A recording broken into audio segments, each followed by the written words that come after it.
السلام علیکم دوستو کتابیں استاد بھی ہیں، کتابیں ساتھی بھی ہیں، کتابیں دوست بھی ہیں اور کتابیں زندگی کے سفر میں ہمارے لیے زاد راہ بھی ہیں۔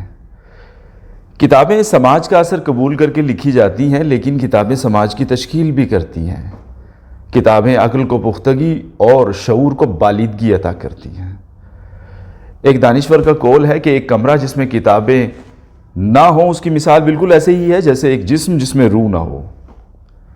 اسی طرح چینی کہاوت ہے کہ جو شخص 10 کتابیں پڑھ لیتا ہے وہ 10,000 میل کا سفر طے کر لیتا ہے۔ اسی طرح ایک اور دانشور کا قول ہے کہ کتابیں وہ نہیں ہیں جو ہماری بھوک اور پیاس کو ختم کر دیں، بلکہ حقیقی کتابیں وہ ہیں، اصل کتابیں وہ ہیں جو ہماری بھوک اور پیاس کو پہلے سے بڑھا دیں۔ علم حاصل کرنے کی بھوک کو، کچھ نئے علوم، کچھ نئے فنون کو حاصل کرنے کی بھوک کو جو پہلے سے بھی بڑھا دیں، اصل کتابیں وہ ہیں۔ ایک اور دانشور کا قول ہے کہ جو شخص کتابیں پڑھتا ہے وہ ایک سے زیادہ زندگیاں گزارتا ہے، اور جو شخص کتابیں نہیں پڑھتا وہ محض ایک زندگی گزارتا ہے۔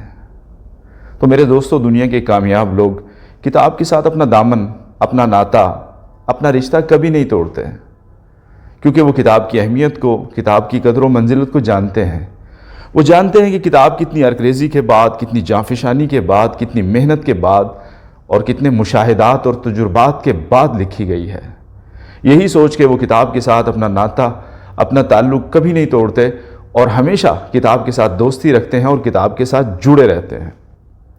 میرے دوستو، ہم بھی کسی شخص کی زندگی کے تجربات کو، مشاہدات کو اور ساری زندگی کے نچوڑ کو جو اس نے اپنی کتاب میں جمع کر دیا ہو، اس کو کچھ نہ کچھ حاصل کر سکتے ہیں کتاب پڑھ کے۔ کتاب تنہائی کا بہترین ساتھی بھی ہے اور کتاب بہترین رہنما بھی ہے۔